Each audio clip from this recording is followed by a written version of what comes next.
ఈ వీడియోలో ఎస్కే తార్ కమిటీ గురించి అయితే చూద్దాం.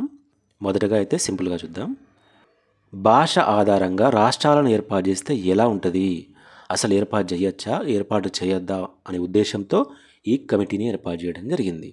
ఆర్థిక వ్యవస్థ ఆధారంగా కాదు, పరిపాలన ఆధారంగా కాదు, భాష ఆధారంగా రాష్ట్రాలను ఏర్పాటు చేయొచ్చా, చేరవద్దా చూసి మీరు చెప్పండి అని ఈ తార్ కమిటీని ఏర్పాటు చేయడం జరిగింది. ఎవరు ఏర్పాటు చేశారు? రాజ్యాంగ పరిషత్ ఏర్పాటు చేసింది. ఎప్పుడు ఏర్పాటు చేశారు? 1948 జూన్ 17న. చాలా పుస్తకాల్లో 1948 జూన్ వరకే ఉంది.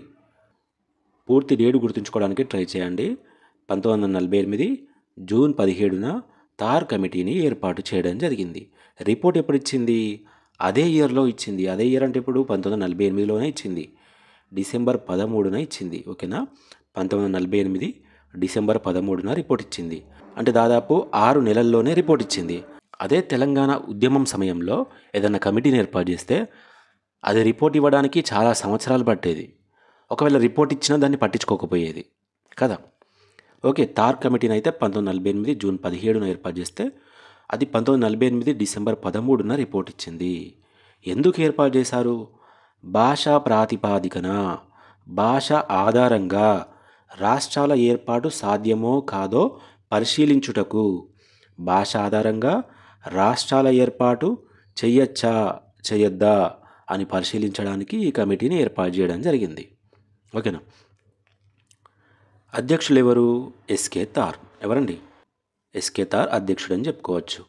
ఈయన అలహాబాద్ హైకోర్టు రిటైర్డ్ న్యాయమూర్తి. ఏ హైకోర్టు అండి? అలహాబాద్ హైకోర్టు. గుర్తుంచుకోవాలి. ఇలా కూడా అడుగుతూ ఉంటాడు. అంటే వాడు డైరెక్ట్ అడగడు. క్వశ్చన్ వాడు ఎలా అడుగుతాడంటే 4 ఆప్షన్స్ ఇస్తాడు. మొదటి ఆప్షన్లో తార్ కమిటీని 1948లో ఏర్పాటు చేశారు. రెండవ ఆప్షన్లో తార్ అహ్మదాబాద్ హైకోర్టు రిటైర్డ్ న్యాయమూర్తి. థర్డ్ ఆప్షన్లో ఇది భాషా ప్రయుక్త రాష్ట్రాల ఏర్పాటు సాధ్యమో కాదో తెలియజేయుటకు ఏర్పాటు చేయడం జరిగింది. ఫోర్త్ ఆప్షన్లో ఇది పరిపాలన ఆధారంగా కొత్త రాష్ట్రాలను ఏర్పాటు చేయాలని పేర్కొంది అంటాడు. ఇందులో ఈ 4 సరికానిది ఏంటి అంటాడు. మనం ఏమని చెప్పాలి? సెకండ్ ఆప్షన్ సరికాదు. అహ్మదాబాద్ కాదు, అలహాబాద్.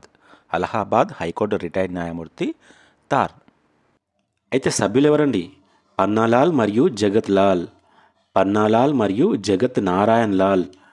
తార్ కమిటీ యొక్క సభ్యులు పన్నాలాల్ మరియు జగత్ నారాయణ్ లాల్.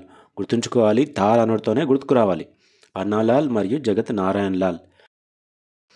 ఈ కమిటీలోని ముఖ్యాంశాలు చూసినట్లయితే ప్రస్తుత పరిస్థితులలో భాషా ప్రయుక్త రాష్ట్రాల నిర్మాణం ఎంత మాత్రం తగదని తార్ కమిషన్ స్పష్టం చేసింది.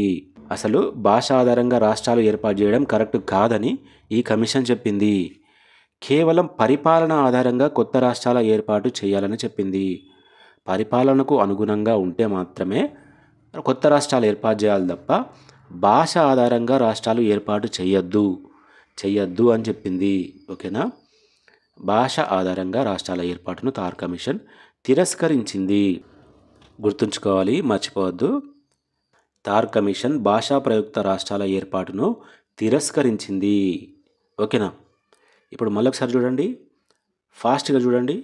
భాషా ప్రాతిపాదికన రాష్ట్రాల ఏర్పాటు సాధ్యమో కాదో పరిశీలించడానికి రాజ్యాంగ పరిషత్ 1948 జూన్ 17న తార్ కమిటీని ఏర్పాటు చేస్తే తార్ కమిటీ 1948 డిసెంబర్ 13న తన రిపోర్ట్ ఇచ్చింది. ఈ తార్ అనే వ్యక్తి అలహాబాద్ హైకోర్టు రిటైర్డ్ న్యాయమూర్తి. ఇందులో పన్నాలాల్, జగత్ నారాయణ్ లాల్ సభ్యులుగా ఉన్నారు. అయితే ఈ కమిటీ ప్రస్తుత పరిస్థితుల్లో భాషా ప్రయుక్త రాష్ట్రాల నిర్మాణం ఎంత మాత్రం తగదని, పరిపాలన ఆధారంగానే కొత్త రాష్ట్రాలు ఏర్పాటు చేయాలని తెలియజేసింది. భాష ఆధారంగా రాష్ట్రాల ఏర్పాటును తార్ కమిషన్ తిరస్కరించింది. ఓకేనా? 1కి 2 సార్లు చూసుకోండి, ఖచ్చితంగా గుర్తుంటుంది. ఎగ్జామ్ ముందైతే ఈ పీడిఎఫ్ ఖచ్చితంగా మీరు చూడాలి. చూస్తేనే గుర్తుంటుంది, లేకపోతే గుర్తుండదు. ఇలాంటి మరిన్ని వీడియోల కోసం మన నిప్పు లాంటి నిరుద్యోగి యాప్ అయితే డౌన్లోడ్ చేసుకోండి. ఓకేనా? సరేనండి, మరి నెక్స్ట్ వీడియోలో కలుద్దాం.